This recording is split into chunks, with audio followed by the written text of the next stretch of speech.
Sakina, and just a quick warm welcome to Professor Yunus to the Thank you. Sankalp Forum.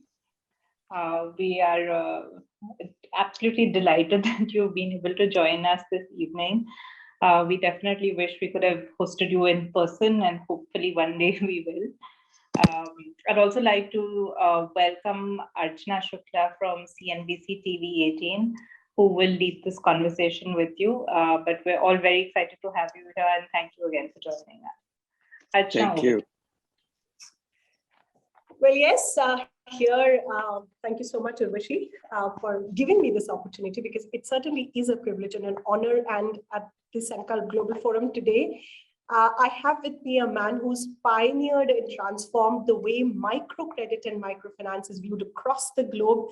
He made it the central piece in the socio-economic reforms across the world, pushing entrepreneurship amongst the economically weaker sections. Nobel Laureate Professor Mohammed Yunus, social entrepreneur, banker, economist, civil society leader, call whatever you may want to call him, but he's the person who has done pioneering work across the globe, changing the way entrepreneurship is viewed in the economically weaker sections as well. And his work speaks for himself. He was awarded the Nobel Peace Prize for founding the Grameen Bank and for his work in microfinance sector. Amongst the numerous accolades and international recognitions that he's received recently at the opening ceremony of the Olympic Games, Tokyo 2020, Professor Yunus was also conferred with the Olympic Laurel Award for his extensive work in sports for development, and he brought the concept of social business to the world of sports. Now he's set his eyes on bringing some equity and equality when it comes to the COVID management, when it comes to vaccine distribution, and also has his sight on 3 zeros that he calls it: zero net carbon emission, zero wealth concentration, zero employment. Let me welcome formally Professor Yunus to this forum. Professor Yunus, thank you so much. And like I mentioned, it's a privilege and an honor to be hosting you and to be speaking with you at this forum. But let me take from the 3 zeros that you have put your eyes on, whether it comes to zero wealth concentration, or bringing the net carbon emissions to zero, or to reducing employment down to zero. How much time do you think the world will now need to reach these targets, considering the pandemic has actually pushed us back on the kind of progress the world had made? So everything will have to be re-engineered, re-looked at from a newer lens. In your sense, how much time and what more needs to be done? Well, thank you. Thank you. You have uttered so many glowing words. I don't know where to start. Yes, I'm drawing attention to these 3 forces, most devastating forces that the world is facing right now. And sometimes I call them as 3 suicidal paths simultaneously proceeding. You asked how much time is left? Not much. Practically no time at all. And I try to give a picture by saying that our house is burning, and not much time is left for it to turn into ashes. But inside the house, we are having parties. We are having enjoyment, celebrations about our economic successes, high growth rates, and technological achievements, and so on. And all the glorious things that we as a human being are doing, but under a terribly burning house.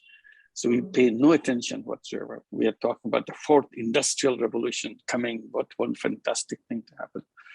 I said, each one of them is contributing to the fire. So if you're a sane human being, you should be getting out of the house and first concentrate on stopping the fire, and then talk about other things. So not only we're not stopping the fire, but we are adding other elements to it. That's where the 3 zeros come. It's 1 zero is a global warming, but there are 2 more. And to add to the global warming part of it, I draw your attention to the IPCC report, just came out. They were very clearly telling that in 20 years' time, world will be reaching or exceeding 1.5 degrees Celsius. So this is not a kind of political statement. This is a very sound scientific statement. They have fixed up a time, 20 years. And 20 years in a global scale is nothing. It's like a split second. It will just disappear as soon as we begin. So that's where we are, so close. And entering 1.5 degrees Celsius, meaning we are in the red zone now. No matter what we do, it will be extremely difficult to get back. We cannot make it faster and faster to make it happen. And the unfortunate thing is COP26 is coming up very soon. And others we have done in every meeting, we're talking about the Paris Agreement and everything. We're always referring to 2050. I said, will you be here at that time in 2050? You keep promising that something will happen in 2050. IPCC report says 2040 is the red zone. So shouldn't we be talking about fixing it up, whatever we need to do before we enter the red zone so that we do not enter the red zone? Our entire attempt should be to do that. So urgency part is missing in the entire thing that we have. That's the complaint that I'm making. The 3010 is this, how to make it zero net carbon emission. And one quickly, I'll stop here. Quickly, I should mention, we know the problem, but somehow we don't feel it. Knowing is something, feeling is something else, but you're not feeling it. And we take it, okay, something will happen. Our leaders are saying 2050, we'll have everything. So if you're doing it 2050, tell us what we're doing in 2021. Right. We are quiet about it. Right. Professor Yunus, I'll just take a follow-up question to that. You said that you don't see any sort of an urgency right now.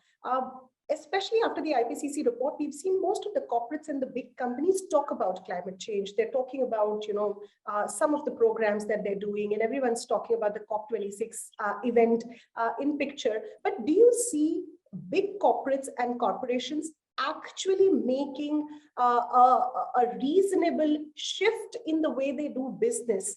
And I link this to what social businesses have been doing, because we have a lot of social businesses focusing on climate change.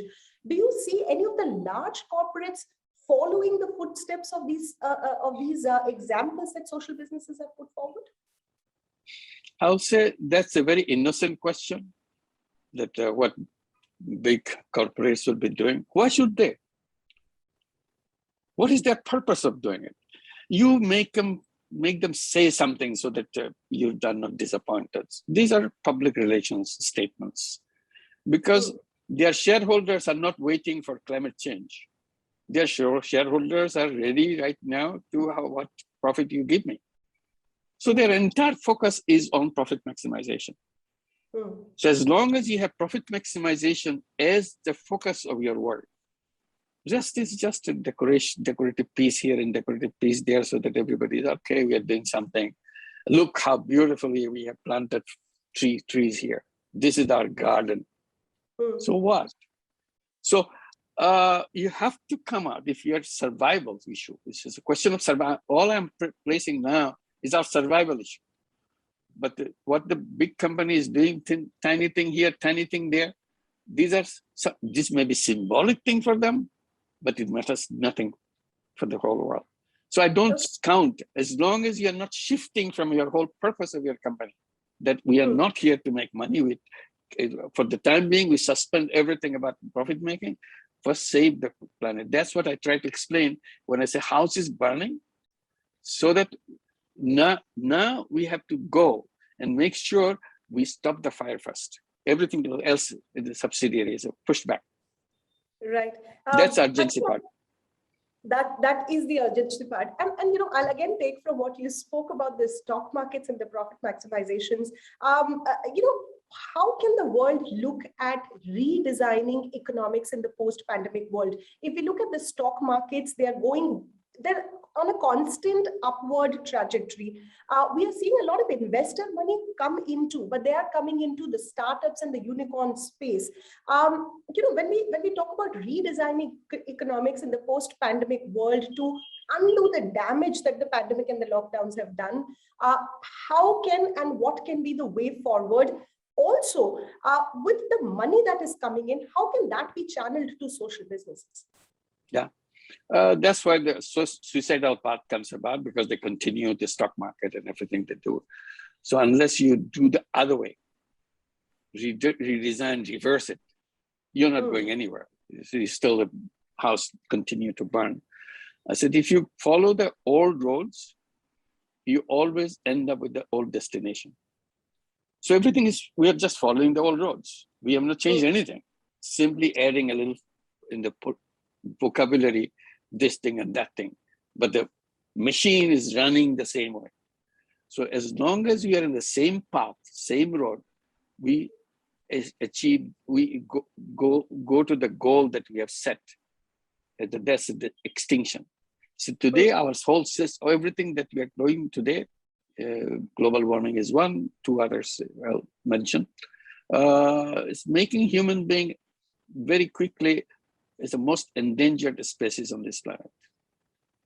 So it's a time bound now. It's a very little time. So we have, if we want to go to a new destination, you can define what the new destination will be. That's where the 3-0 comes. That's our new destination. Right. If you want to go to the new destination, my first thing is you have to build new roads. Old road will not take you to a new destination. It's a very clear way. If you want to go to new destination, you have to build new roads. So our thinking, all the items that we have on our list, all the things that we do in everyday way, these have to be abandoned for a different kind of thing. That's where the social business comes. Social businesses, we are saying that economics has fooled us, made us believe and continue to believe and become a stronger and stronger belief to the extent that our mind is addicted to that idea, profit maximization, and believing that human being is nothing but someone driven by self-interest. Right. So we accepted that we are all driven by self-interest. I said, human being is not something driven by self-interest alone. Self-interest is one part of it, but not alone. I said, human being is driven by at least two forces, self-interest and collective interest. We are also driven by collective interest. Economists don't have any collective interest in their picture. No matter what you see, they're nothing collective interest. They're all self-interest driven. So self-interest driven, we destroy everything just to achieve our self-interest. We couldn't care less who the person that I'm harming. We can destroy the whole world just for self-interest because I don't have a collective interest. So we have to redefine human being first, accept the real human being, so that we are reborn as a real human being. Because economists has made us forget. You see, we call ourselves human being. That's why very usual description that we prefer, that we are human being. But the humanity which makes us human being, that humanity is not part of economics. Right. You go to economics classes, economic conferences, they don't talk about humanity. It's not their business. They talk about profit, they talk about return on investments and all kinds of things, which has nothing to do with humanity. So that's a machine, the robot-like human being that we made ourselves. It's nothing but destroying ourselves. So we have to reinvent ourselves and come to the feeling that, yes, we can do both. We can do business to self-interest, which might be a small part of it, but our whole task is to address the collective interest. And that's where the social business comes. In self-interest, you maximize profit. In social business, you have no interest in taking any profit at all. So it's a non-dividend business to solve the problem of the people, solve the problem of the planet. That's where global warming and all other issues become relevant for social business. So I'm encouraging people to rediscover themselves, that's all. Right. Professor Yunus, let me speak about your core work, which is around microfinance, and also linking it to one of the 3 zeros that you've spoken about, which is reducing poverty by reducing wealth concentration. How can microfinance work in this space in the post-COVID world, in the post-pandemic world, where you say that we need to draw new lines, we need to find new paths, how can microfinance be the driver here? I'll be quick on that one.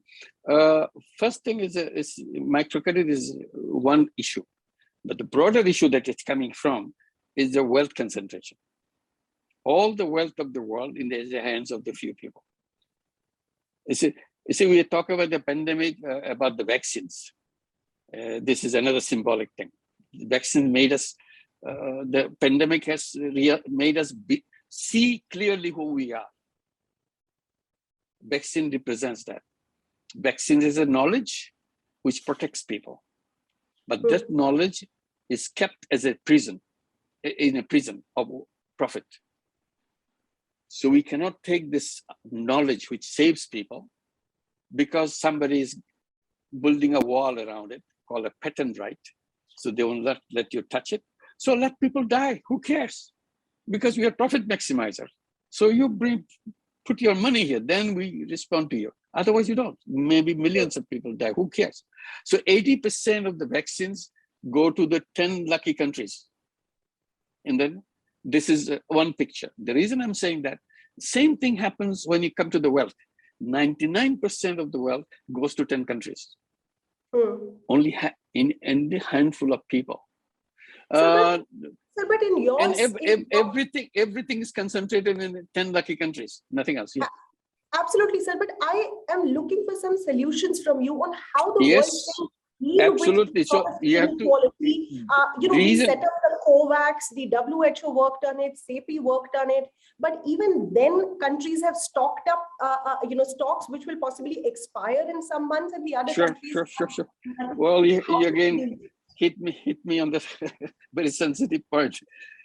I keep saying that we have the vaccine flood in some countries, few countries, 10 countries, and there's a vaccine drought for the whole world. And this is true for everything. This is just a symbolic now. 10 countries with the vaccine flood, you can throw away vaccines, the expired vaccines, they couldn't kill us because it's a flood. And others, it's a dry, completely dry. You don't get anything. Similarly for wealth. Wealth is flooding in some countries in the hands of few people, 1% of the people. But wealth is not available to remaining 99% of the population. So you go piece by piece. It's a concentrated some place. I said, that's a no-go situation. And then it's not only concentrated in a few hands, bulk of the people, 99% of the people at the lower end of the income scale. That's what they lumped into. And the people at the top, in the super height of the scale, in the outer space, they are far away, but all the wealth is there. So there's a huge distance between the people and the wealth. So that system doesn't work. If you continue to do that, that's a suicidal path. That's what happened. Why it happened? This is a question you raised about the microcredit. I said, entire financial system is the vehicle which creates that. But we carry on with this as if nothing happened. I said, why can't we create a new financial system so that everybody has a connection with it? If you have a connection with it, then you change yourself. You have a share in the wealth that you can, because now you can go into it. And that's where we say all human beings are born as entrepreneurs. You see, again, then you see finance is the oxygen of entrepreneurship. You cannot have entrepreneur without having connection with the financial system. But you absolutely ignore that part. That's where microfinance came. They said it cannot be done. It's impossible. They are not creditworthy. I said, that's what you say. Instead of you calling them not creditworthy, they should be calling you not people worthy. You have not designed a system for them. So we designed a system completely different to bring it to the poorest people and turn themselves into entrepreneurs. So we need a complete redesign of the financial system. And within that financial system, we have to build social business financial system. Social business banks, social business investment funds, social business microcredit banks, and so on. If you are still profit maximizers, even if you come lower end, even if you're giving to the poor people, you become loan sharks. You see, you can come to the poor people, but as a loan shark, because you are a profit maximizer. So we don't want to see that. We want to create microfinance like Grameen Bank, like Grameen America, like all the programs that you have in India, as a social business. We are not interested in making money. We want to bring financial services so that every human being, the women in the remote villages, wherever they live, men, women, children, they can have finance with it so that they can become alive as a human being, as entrepreneurs. So you create millions and billions of entrepreneurs all around just by opening up the door. If you become entrepreneur, wealth concentration cannot survive, because wealth concentration can flourish only on the back of the workers. If workers become entrepreneurs, you don't have wealth concentration, because everybody has their own wealth. Because I'm an entrepreneur, I go pick up my own wealth. I don't give it to you.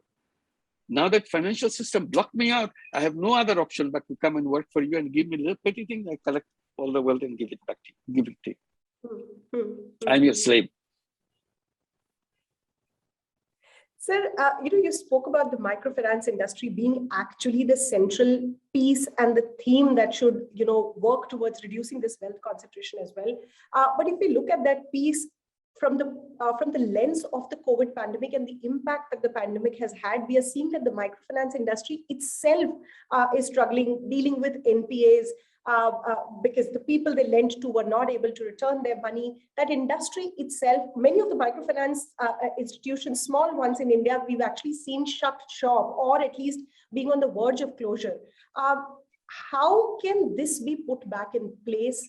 Well, obviously they are as entrepreneurs are the big guys who fall deficient on their payment on their billion-dollar loans and so on because of the pandemic. So they're in the same boat. They're not different. So that's why government comes with the bailout packages, the stimulus packages, so that this period can be overcome. We run microcredit program in the United States called Grameen America. We have 160,000 women, all women, very low income women in the United States. And they had the same thing. We have 12 years now running this program. As soon as the pandemic hit them, the recovery went down right away. So we came out with new policies, new things, gave them fresh loans without asking for old loans to be repaid. They said, this is a new loan, go ahead, start your business and so on. No, in 6 months' time, they're back in the 99.5% recovery record. So in a situation of destitution, the situation of difficulties, this is nothing new what is happening in USA or in Bangladesh about the microcredit. Bangladesh is a flood-prone country. When the flood comes, everything is washed away, no matter what you did. So what did the Grameen Bank do? Said, no, you have to pay me back. No, we said, forget the loan. Our first responsibility, help you start the life again. Get the money, go ahead. Old loan, well, wait. When you are on your feet, old loan will come back. We're not forgiving the old loan, simply suspended it, but you get started with the money. So it's a policy thing. It's nothing new. It's a human being go through all those troubles and those difficulties and disasters and so on. Either it's a cyclone, or it's a flood, or it's a pandemic. It happens. But we have to prepare for it so that we come back. Your mind has to be very clear. That's why the social business is very important. If you're a money maker, you want your money back because you have to get the money so that you don't run away of my money and I don't know where to go. If it's a social business, your target is people to get them to give them a decent life. So there are good examples. So why should they be falling short on the payment of the loans? So figure out what you're calling microfinance. Are they loan shark microfinance or a social business microfinance?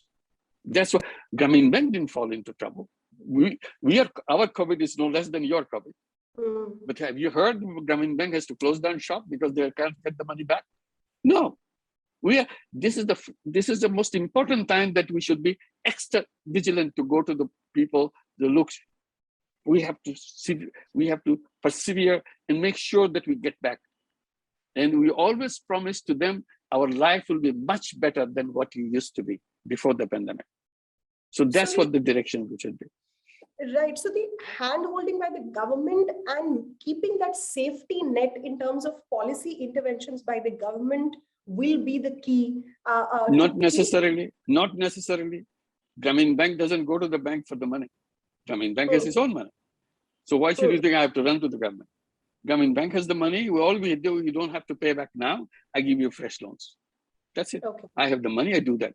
And Grameen America didn't get a penny from the government. They run it because they got the money. They started financing them. They borrowed money to start to make this thing. Not every time you have to go back to the government. Government has a responsibility, of course. That's why the stimulus packages, some countries have billions of dollars in stimulus packages. Where does it go? It goes to the fossil fuel industry. It goes to big companies. Poor people don't see anything of that. So some governments have billions of dollars in stimulus packages. Some governments have trillions of dollars in stimulus packages, waiting to give it to them. So of course, people need that so that they can overcome and pay you back. It's not the one way is gone. It's not charity money that we are giving. This is the money that we are saying, you don't have to pay back the money that you already owe. We give you fresh money so that you can start. That's all. So you have to pay back entire money. Right. So before I go ahead with my questions, I'll take one of the questions from the audience, because the audience is full of people who are in this space of social businesses, and they're very eager to get some of their questions answered from you. Godfrey has written that your case for urgency is extremely strong, but how aligned are suggested solutions to the modern economic paradigm? Well, that's a dangerous part of it, what you say, modern economic paradigm, that I want to get away from. I want to have the future economic paradigm, not the modern one, future one which will be based on humanity, will discover human being as someone driven by partly with self-interest, but in bulk, driven by collective interest as a human being. So we are here to be human being and address the problem of everybody, not just my problem. So that's a human being. So we create profit maximizing business as well as collective problem solving business, social business, with no intention of making a penny. And people say, how can you do that? We said, well, where is the incentive? I said, making money may be happiness, but making other people happy is a super happiness. So we are aiming at the super happiness by aiming at helping people to overcome their problem. That's our excitement. And it's not just, okay, we do it because I want to go to heaven or some kind of, we want to enjoy the life right now, because I can do things for human being which was never done before, and I can solve these problems and so on. So this is the direction that we want to go. That's a new direction. And then we say all are entrepreneurs. What we do, we take the unemployed young people to become entrepreneurs. All we do, we bring finance to them. The moment you bring finance, suddenly their mind start working. Why not? I can do business. And we create social business venture capital fund to do that. So this is a finance. This is a new system of banking, and also entrepreneurship. We are not job seekers. We are entrepreneurs. That transforms everything. So it's not modern thing. I said, seeking job is accepting slavery. It's a new form of slavery. Why should I accept somebody? Why should I accept the proposition that I have to serve somebody to make a living? Why can't I do it myself in my own way? I have all the creativity in the world. Why don't I use my creativity to solve not only my own problem, or everybody's problem too? That's what I'm equipped with. But economists, the modern economics, that taught us, no, you had a good degree, go to get a good job so that you can retire as a chief executive or something closer to them and have a retired life. That's not a life. Life is about discovering yourself and changing the world. That's a life. Life is about discovering yourself and changing the world. And the other piece that I'm taking forward with me is of the collective interest and not individual interest. But as I wrap up this conversation, Professor Yunus, thank you. Let me ask you as a broader question. Grameen Bank, Grameen micro model has actually expanded beyond one country or two countries. It's an accepted way of looking at entrepreneurship, providing a space for people to grow. You spoke about the achievements. Help us understand, where do you think things still need to improve in this model? What do you think more can be done? What have been some of the failures, and where does things need to change beyond this? The first thing, which I've been repeating many, many years now, saying that in order to microfinance to take hold in the businesses, you have to create a new law for banking. Today, there's only one law for banking called banking law. And that defines what a bank should be. And that's what all the banking law means, that you have to have collateral, you have to do this, you have to do that, you have to do it. So banks follow them. So they become the conventional banks, which don't come anywhere near the poor people. So you have to create a new law to create the Grameen Bank, or Grameen Bank, as you know by reading the book, is known as banker to the poor. Right. That's the Grameen Bank. So if you need a banker to the Grameen banker to the poor, you have to have a new structure for that, which is not based on collateral. That's the number one. If you want to do banking without collateral, banking law supervisors will come and hit you on the head. How can you do that? You'll be wasting your money and so on. Because they're in the old-fashioned old banking. So you need a new kind of banking. And that new law should encourage the creation of social business microfinance bank, not just money maximizer microfinance bank. You say, we give license quickly. We're not saying we'll never give you.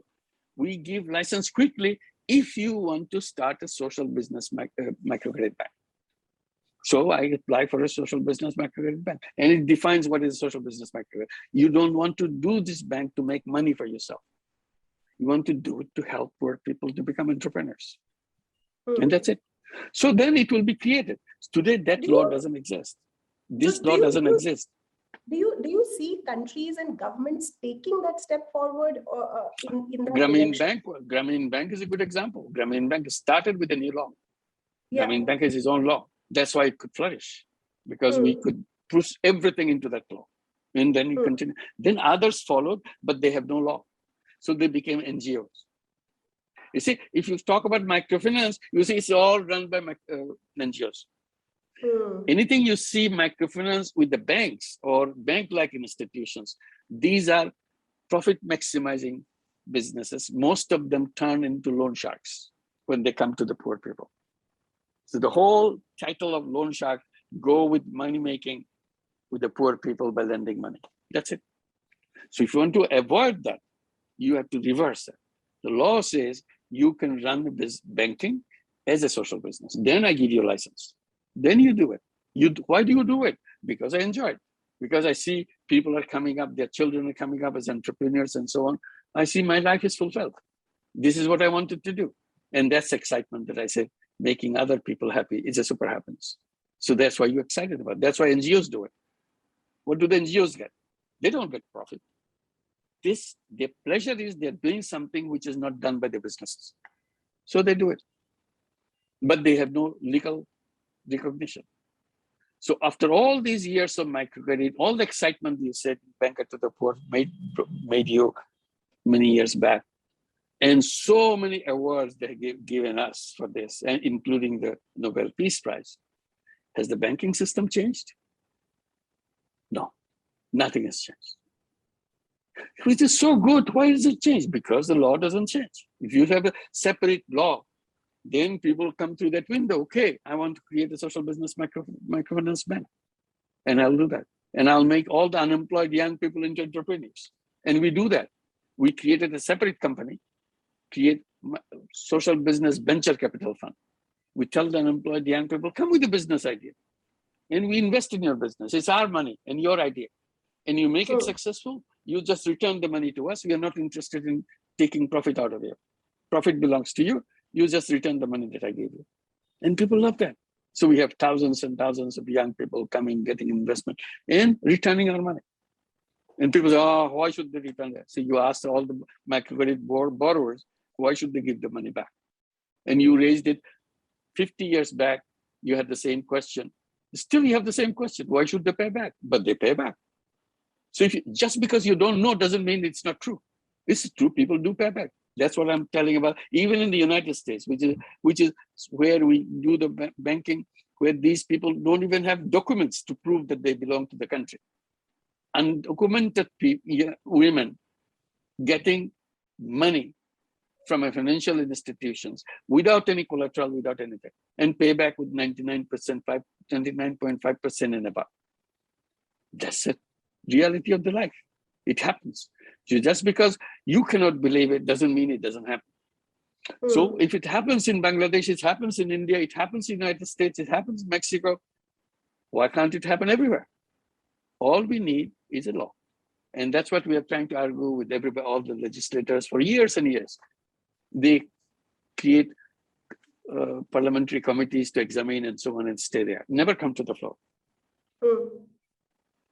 So your passionate talk has actually answered my next question, which was going to be how microfinance can actually help those who've been hit the most by COVID. And I think you've just absolutely, absolutely. I think the audience which has logged in here and who will be watching this later have come here to actually understand where do you get this passion from, and you've spoken about it, you've spoken about the collective interest, you've spoken about how important it is to look at the social good and feel good about it, and that is the passion that you bring to your business. And most social businesses, NGOs, people who are working in this space are bringing on here. Thank you so much, Professor Yunus, for sparing time at the session. And as I said earlier also, again, it has been a pleasure and an honor to speak with you here. And I hope the audience is also taking back some good lessons and insights from this conversation. Thank you. I'll just one sentence I will add. We are also now promoting some idea called the 30 Club. Right. 5 young people, just 5, can get together, age from 12 years to 35 years, get together, create a 30 Club. The only commitment is they will examine what this 30 is all about. Can they create a world of 30s? Can they stop the global warming? Even if they can take some symbolic action within this 5 young people. And then let's see how symbolic thing can become larger by connecting with each other. So I encourage all the young people to join 30 Clubs. You can Google it and you can see and you can join it, send your names and so on, so that we are registered as a club, and then get connected with everybody that was already registered. Welcome to 30 Club and welcome to the 30 world. Absolutely, absolutely. I'm sure the youth will be more than interested in being a part of this very important initiative. Thank you. Thank you so much. I don't know how to thank you enough, Professor Yunus. You inspired me to enter this sector, and your vision for the future will remain a guiding light for us all. We will definitely help to promote the 30 Club. I think it will be an inspiration for everybody to join it and definitely guide the youth. I think I will leave with this one quote that you have said, that I will remember this always, that making money is happiness, but making other people happy is super happiness. Super. So thank you very, very much. Thank you. Thank you. Thank you very much for inviting me. Good night, and thank you for joining. Thank you. Bye-bye. Bye-bye. Great. Thank you. Thank you so much, Archana, for joining us and for leading this conversation. I'm now just going to quickly introduce the next segment that we have on the Sankalp Global Awards 2021. Thank you. Thank you for the opportunity, Urvashi. Thanks. Thank you.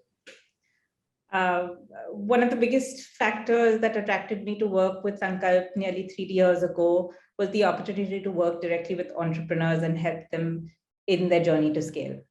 So entrepreneur is the core to everything we do at Sankalp, and why we host these events every year, year on year.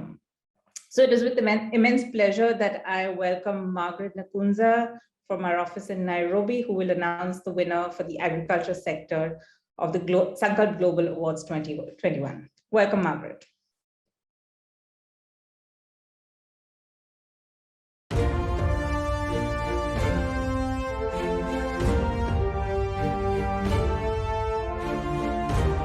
Ladies and gentlemen, my name is Margaret Nakunza. I'm coming to you from Nairobi, Kenya. I will be your host for the Sankalp Global Awards 2021, where we will continue to celebrate entrepreneurs and their role in impacting millions around the world. We will be honoring the 5 most promising social enterprises across sectors. On behalf of the Avishka Group, Intellectup, and Sankalp, I extend a very warm welcome to all of you to the 13th edition of the Sankalp Global Awards 2021.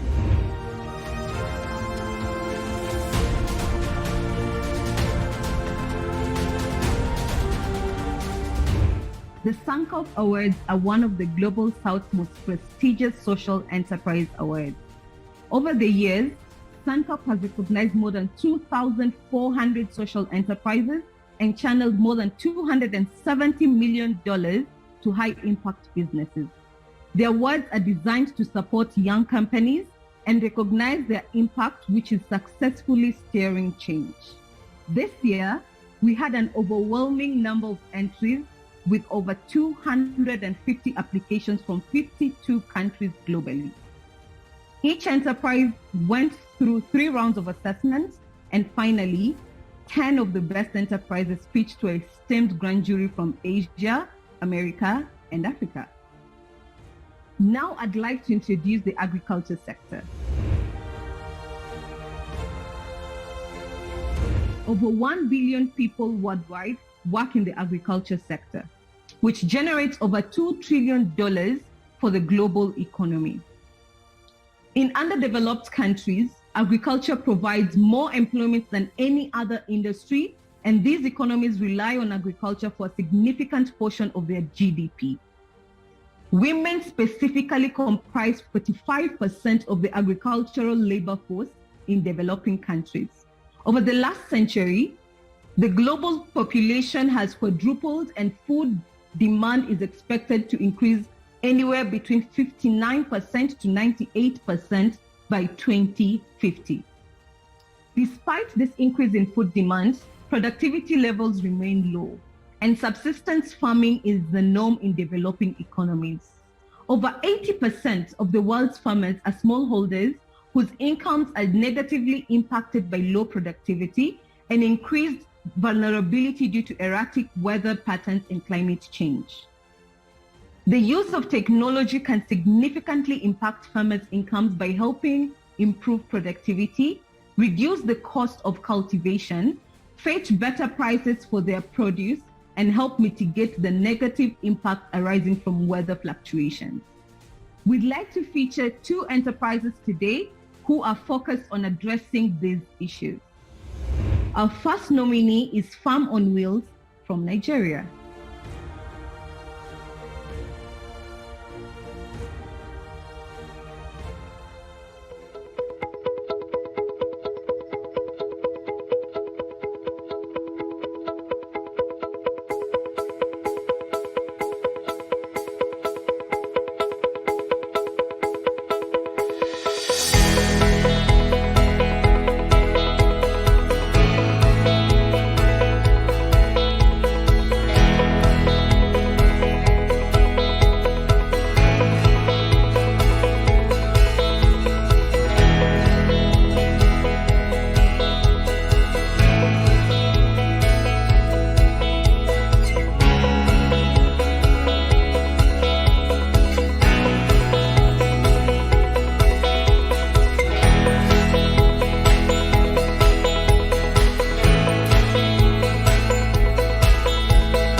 Our second nominee is Yolele from Senegal and the United States.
for Sankalp Global Awards 2021 in the agriculture sector is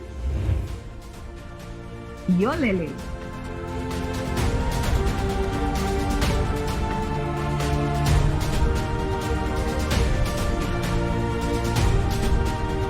We will now have a word from the winner. Thank you so much to the Sankalp Global Award team and the grand jury selection for selecting Yolele among 250 plus candidates, amazing candidates at up. And this is just a beautiful journey. Truly, it's an honor. And this wouldn't be possible without, first, I want to thank my beautiful wife, Lisa, who has been there from the beginning and supporting me and just believing in it. And my business partner, Philip Tevro, from the day one too, he has also jumped on board and brought his experience and now leading this beautiful company to amazing heights. Claire Alsop, our amazing sales director, we wouldn't make it without you, that you know for sure. Most the best sales director we could ever dream of. Gemma Simka, Gemma, amazing marketing, Amethyst, Jeremy, all of you guys, all the investors, most importantly, Woodland, we wouldn't do without you. Of course, you were there bringing the logistics, the support, the structure that made it happen. You know, all of those who believed that there was room for an African food company, a global African food brand that Yolele is, and you believed in us and you invested in us. I want to thank you. This is all our win, everyone here present who have been there from day one. Please stop by our virtual booth. We would love to connect with you. We would love to consider partnership, relationships, all kinds of collaborations in the future. Thank you, thank you, thank you, Sankalp. Thank you.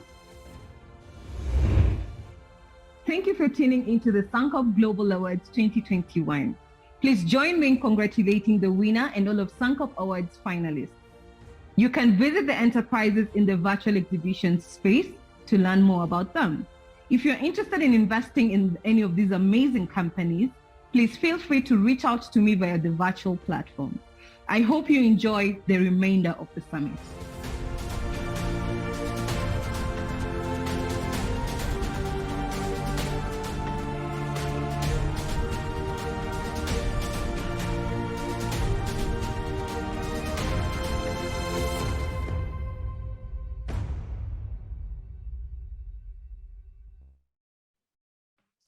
Thank you, Margaret, for leading us through that. And congratulations once again to the Yolele team. Pierre, Philip, I hope we can try out your Fonia product in India soon. Thank you to everybody for sort of staying on to watch the Sankalp Global Awards.